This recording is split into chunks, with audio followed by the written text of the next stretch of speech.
चुप तुम रहो, चुप हम रहें, खामोशी से खामोशी को बात करने दो। जी हाँ, हरियाणा के वोटर ने कुछ ऐसा ही कर दिया, खामोशी से अपना काम कर दिया और सारे के सारे, जी हाँ, सारे के सारे एग्जिट पोल औंधे मुंह गिर गए।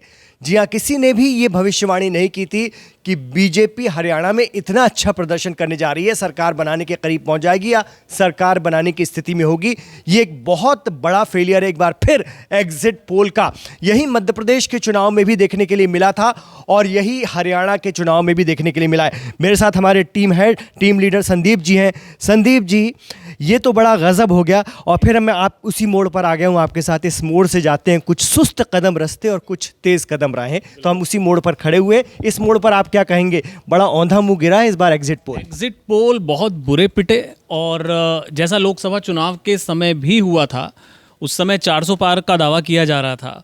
और इस बार जब कल शाम में बात कर रहे थे तो हम ये भरोसा जता रहे थे, मैं खुद उसमें शामिल था। हम ये कह रहे थे कि इस बार एग्जिट पोल वाले थोड़ा एहतियात बरतेंगे, थोड़ा ज़रूर आंकड़ों को ठोक पटक के बढ़िया से उन्होंने वेरीफाई करके ही जारी किया होगा।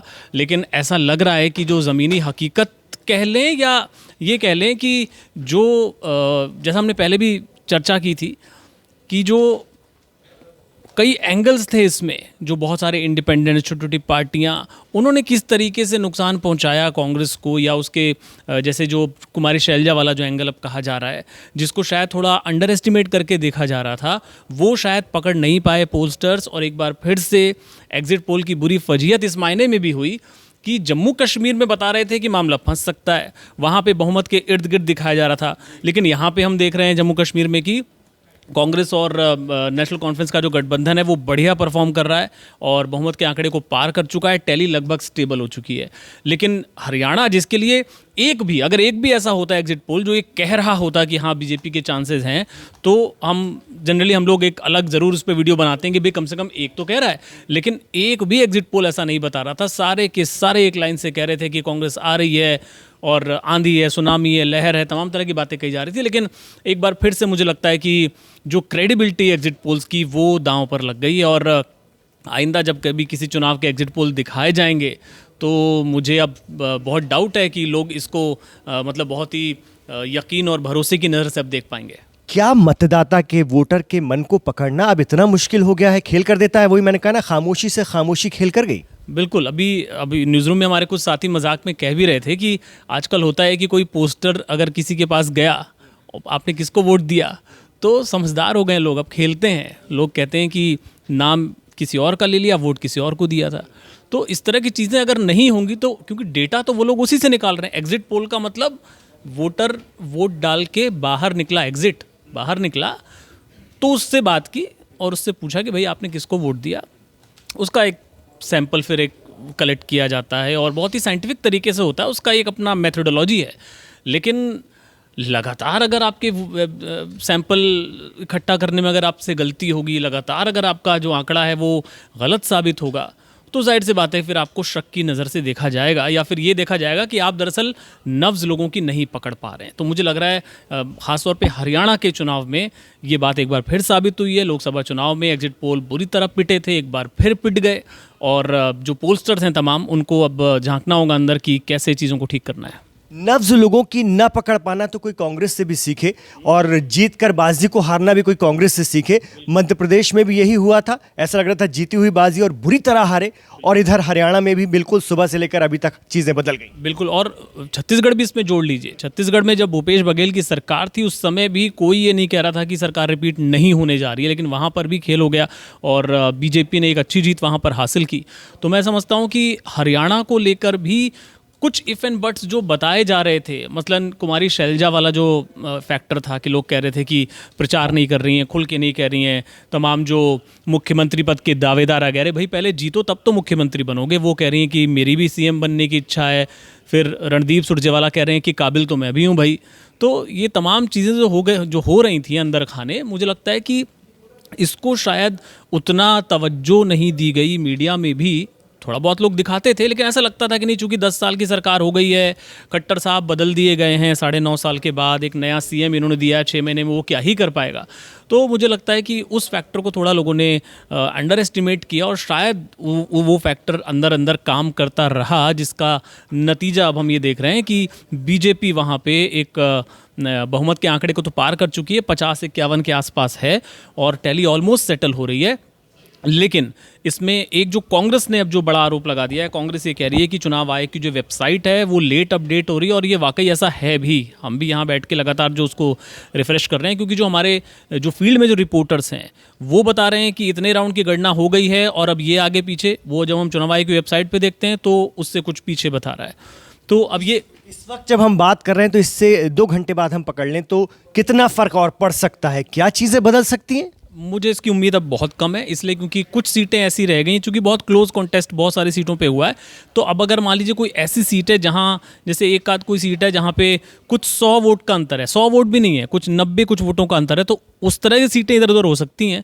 लेकिन जहाँ पे 500, 600, 1000 तक का भी अगर मान लीजिए मार्जिन चल रहा है, तो वो अब जिस तरफ है मुझे लगता है उसी तरफ रहने वाला है। तो आप मान के चलिए कि टैली अब लगभग, और कुछ बहुत कुछ अप्रत्याशित होगा, इसकी संभावना अब धीरे धीरे जैसे जैसे वक्त बीत रहा है कम होती जा रही है। और ये भी देखा जा रहा है कि कांग्रेस के कैंडिडेट जहां जीत रहे हैं अच्छे से, वो अच्छे से ही जीत रहे हैं, अच्छे खासे मार्जिन से, लेकिन जहां फंसे हैं तो वहां फिर कमजोरी है। कमजोरी है बिल्कुल, और यही आरोप कांग्रेस लगा रही है कि प्रशासन पे, देखिए जो क्लोज जब हो जाता है मामला बहुत ज़्यादा, कुछ 100 वोटों का या कुछ वोटों का फासला जब रहता है, तो ज़्यादातर ये विपक्षी दलों की तरफ से आरोप लगाया जाता है कि कुछ प्रशासन पे दबाव डाला जा रहा है, वोटों की गिनती थोड़ी धीरे हो रही है, कई मामला फंसेगा तो रिकाउंटिंग की मांग कर, इस तरह की चीज़ें होती हैं। तो कांग्रेस ने बाकायदा लेटर लिखा है जयराम रमेश ने चुनाव आयोग को, तो वो चीज़ें भी साथ साथ चल रही हैं।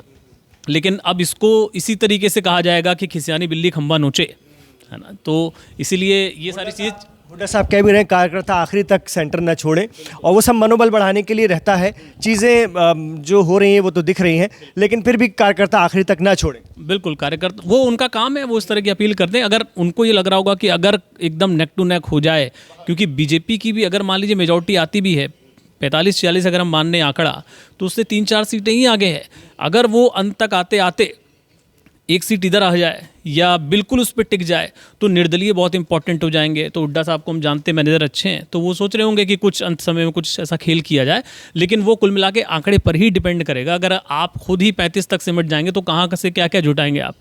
तो बहरहाल देखते हैं आंकड़ा आखिर में कहाँ जाके टिकता है, और अभी अपडेट क्या है प्रशांत आपको बता देंगे। प्रशांत भी बताएंगे, प्रदीप भी बताएंगे। आंकड़ों की बात करते हैं। प्रदीप, आप क्या लेकर इस वक्त बैठे हुए हैं, और क्या है इस वक्त आपका आंकलन आंकड़ा? देखिए, सबसे पहले तो आपको हम ये जो दिखाना चाहेंगे, ये इलेक्शन कमीशन की वेबसाइट है, इस पर हम दिखा रहे हैं जो सीएम हरियाणा के हैं नायाब सिंह सैनी, वो जिस विधानसभा क्षेत्र से लड़ रहे हैं, लाडवा। हालांकि इससे पहले वो करनाल से विधायक थे, लेकिन इस बार उनकी सीट बदली गई थी, और लाडवा में वो लगभग 13,000 वोटों से आगे चल रहे हैं। 12,743 वोटों से वो लीड कर रहे हैं। और ठीक उनके बाद में जो दूसरे नंबर पर हैं वो हैं इंडिपेंडेंट कैंडिडेट है बिक्रमजीत सिंह चीमा। उनकी वो ब्लॉक प्रमुख थे राजनीति में आने से पहले। और यहाँ आप देख सकते हैं कि तीसरे नंबर पर यहाँ पे कांग्रेस के मेवा सिंह है। तो मतलब अगर कहें कि अगर नायाब सिंह सैनी को अगर कोई टक्कर दे रहा है इस सीट पर, तो वो बिक्रमजीत सिंह चीमा है। हम इस सीट की बात यहाँ इसलिए कर रहे हैं क्योंकि नायाब सिंह सैनी को चुनाव से कुछ महीने पहले ही बदलकर सीएम बनाया गया था मनोहर लाल खट्टर के बाद। और बीजेपी का ये फैसला, ये दांव सही भी साबित होता दिख रहा है। लोग ये समझ रहे थे कि पता नहीं, बीजेपी ने एक एक्सपेरिमेंट किया था, और आगे भी यही उम्मीद है कि उन्हीं को मौका मिले। आगे भी उम्मीद यही जताई जा रही है। अब तो जब रिजल्ट फाइनल हो जाएगा शाम तक का हमें वेट करना होगा। आपको एक और आंकड़ा दिखाना चाह रहे हैं इलेक्शन कमीशन की वेबसाइट पर। उमर अब्दुल्ला जो कश्मीर के बडगाम सीट से चुनाव लड़ रहे हैं, इसके अलावा एक और सीट से वो गांदरबल से भी चुनाव लड़ रहे हैं, उसका भी आंकड़ा यहाँ पे भी आप देखिए कि उमर अब्दुल्ला लगभग 17,000 वोटों से लीड कर रहे हैं। दूसरे नंबर पर यहाँ पर पीडीपी के कैंडिडेट है, और तीसरे नंबर पर यहाँ पे इंडिपेंडेंट कैंडिडेट है। अब उमर अब्दुल्ला की बात यहाँ इसलिए कर रहे हैं क्योंकि देखिए एग्जिट पोल के हिसाब से तो वहाँ सब कुछ ठीक ठाक जा रहा है। कांग्रेस और नेशनल कॉन्फ्रेंस वहाँ लीड लेते हुए दिख रही है। उमर अब्दुल्ला का जिक्र यहाँ इसलिए हो रहा है कि अगर सरकार तो वो बनाने वाले हैं कांग्रेस और नेशनल कॉन्फ्रेंस, तो उमर अब्दुल्ला की ही ताजपोशी सीएम के रूप में जम्मू कश्मीर में हो, क्योंकि इससे पहले भी वो कांग्रेस और नेशनल कॉन्फ्रेंस गठबंधन की तरफ से सीएम रह चुके हैं।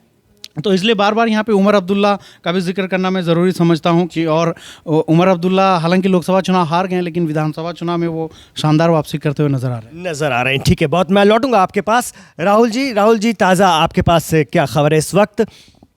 देखिए, एक मैंने रिसर्च निकाला है कि अभी भी चुनाव आयोग की वेबसाइट पे जाकर कि अभी भी 13 सीट ऐसी हैं जहां पर वोट का मार्जिन है वो 5000 से, हरियाणा में 5,000 से कम है। वो सीट मैं आपको बताता हूँ, पंचकुला है। पंचकुला में जो सीट का अंतर है 3,987 का है। रादौर सीट है जहाँ पर सीट का अंतर मात्र 4,075 है। वहीं इंद्री की बात करें तो इंद्री में 2,325 सीट का अंतर है। असंध की बात करें तो असंध में 3,178 सीट का अंतर है। राई में 1,215 का मात्र अंतर है। और नरवना में 2,529, फतेहाबाद में 1,318, आदमपुर में 4,185, बदरा में 3,592 वोट का अंतर है। वहीं दादरी की बात करें तो 4,642 वोट का अंतर है। भवानी खेड़ा की बात करें तो मात्र 35 वोट का अंतर यहाँ बताया जा रहा है। वहीं कलनौर सीट की बात करें तो 1,178 वोट का अंतर है। और एक और सीट है जो सबसे कम है, जो 100 से अंतर है, वो होडल सीट है। वहाँ भी मात्र 45 सीट का अंतर बताया जा रहा है। तो अब हरियाणा का जो टैली है यहीं से उलटफेर हो सकता है। अगर बदलेगी तो ये 13 सीट ही किस्मत तय करेगी कि किसके खाते में कहाँ जाना है ये सीट। मतलब नेक टू नेक चीज़ें अभी भी आपकी नज़र में एक आस, एक उम्मीद कांग्रेस के लिए बनी रह सकती है जब तक इन सीटों पर फैसला ना। हाँ, जब तक इन सीटों पर फैसला ना आ जाए तब तक ये हो सकता है ये कभी कांग्रेस पे जा सकती है ये 13 सीटें, या तो बीजेपी के खाते में जा सकती हैं। तो ये उम्मीद अभी भी कांग्रेस में भी है और कांग्रेस भी के हुड्डा भी अभी कह रहे हैं कि बनेगी तो कांग्रेस की सरकार। इसके अलावा कुमारी शैलजा भी दावा कर रही है कि ये अप डाउन चलते हैं, लेकिन आखिरी फैसला हमारी सरकार बनेगी। चलिए देखते हैं आपका दावा राहुल जी, और जो आपने आकलन जताया वो किस हद तक साबित होता है। ये तो बड़ा दिलचस्प हो जाएगा। मैं लौटूंगा फिर इस मोड़ पे आपके पास आऊँगा। प्रशांत जी, आप बड़े खुश हो रहे हैं, क्या मामला है? नहीं, जो बात हमने शुरुआत भी आपने जिस तरीके से एग्जिट पोल्स को लेकर की, और बिल्कुल मैं एक बार जिस तरीके के एग्जिट पोल आए थे एक तरफा था। कुछ जो नंबर्स याद आ रहे हैं मुझे, जैसे ध्रुव रिसर्च का था 50 से 64 तक सीटें दे दी थी कांग्रेस को। एग्जिट पीपल्स पल्स ने तो 61 तक सीटें कांग्रेस को दे दी थी। लेकिन साफ तौर पर मामला जो है एकदम उलट गया है। कुछ सीटों पर जो वेबसाइट को लेकर जो एक तरीके से अब कहें कि एक विवाद कांग्रेस ने भी छेड़ दिया है। ईवीएम पर पिछले चुनाव में हमने देखा है मुद्दा बनते हैं, लेकिन इस बार चुनाव आयोग पर ही थोड़े निशाने साध दिए गए। लेकिन फिर भी कुछ जो सीट्स हैं उस पर रिजल्ट क्लियर हो चुका है, या कहें कि अब बस मामला क्लियर ही है। उनमें से नूह जिले 3 सीटें हैं जिन पर मामला क्लियर हो चुका है। एक तो वेबसाइट पे भी अपडेट हो चुकी है। नूह से आफ्ताब अहमद, बहुत ही ये सीट 31 जुलाई करीब लोगों को याद भी होगा कि एक दंगा की वजह से उसके बाद से काफी आरोपी भी हैं उसमें। जी, उसके बाद आफ्ताब अहमद बहुत बड़े मार्जिन से करीब 46,000 के मार्जिन से यहाँ जीत हासिल कर रहे हैं। इसी सीट पर एक और दिलचस्प बात है, कांग्रेस अगर बात करें, ताहिर हुसैन जो इंडियन लोकदल के हैं दूसरे स्थान पर रहे हैं। इसके अलावा बीजेपी तीसरे स्थान पर। लेकिन आप देखेंगे तो इस सीट पर 5वें स्थान पर आम आदमी पार्टी की राबिया किदवई हैं, और बहुत ज़्यादा इनकी चर्चा थी। और इनको जो वोट मिले हैं वो हैरान कर देते हैं। वो संख्या सिर्फ 222 वोट मिले हैं इनको यहाँ इस सीट पर। तो साफ तौर पर कहा जा सकता है कि एक तरफा 3। और इसके अलावा बात करें फिरोजपुर झिरका और अगर पुन्हाना सीट, यहाँ भी कांग्रेस को बड़ी जीत हासिल हुई है।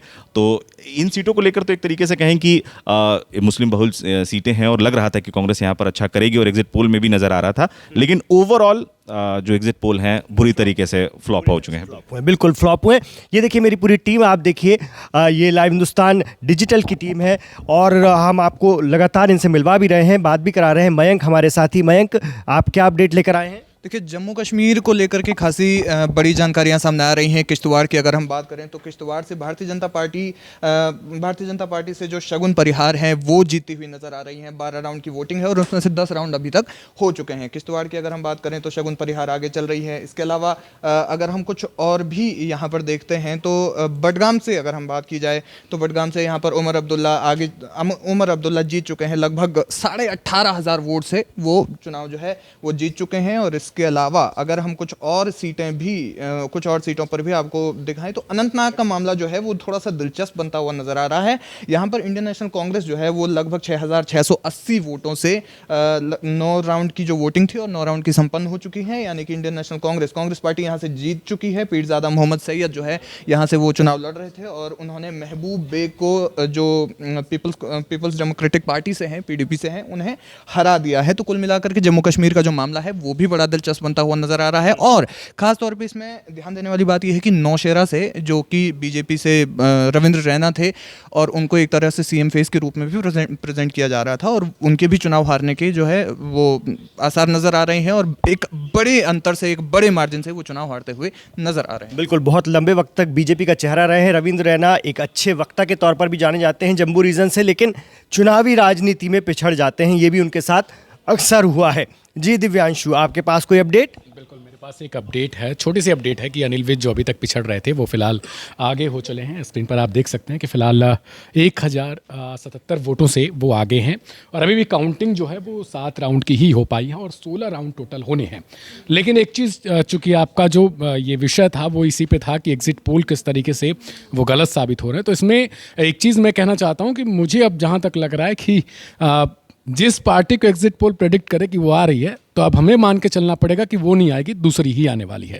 क्योंकि ठीक इसी तरीके से लोकसभा चुनाव में भी हुआ। हालांकि लोकसभा चुनाव में कैसे कैसे सरकार बनी वो सबने देखा, लेकिन हरियाणा वाला जो और छत्तीसगढ़, यहाँ पे जिस तरीके से माना जा रहा था कि पूरा का पूरा क्लीन स्वीप दिखाया जा रहा था, और वो जिसके लिए दिखाया गया पहले वो तो खुश हुआ, लेकिन अब उसके लिए बड़ी दिक्कत ये है कि वो उस समय दावे तमाम कर रहे थे, लेकिन अब अचानक से जज्बात और समय सारे बदल गए।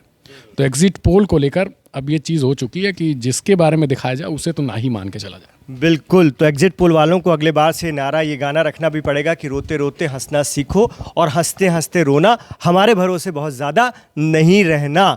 ये संकेत ऐसा लगता है मिलेगा। बहरहाल मेरे न्यूज़ रूम से अब इतना ही, लेकिन हम फिर हाजिर हो रहे हैं ताज़ा अपडेट के साथ और बहुत सारे आकलन विश्लेषण के साथ।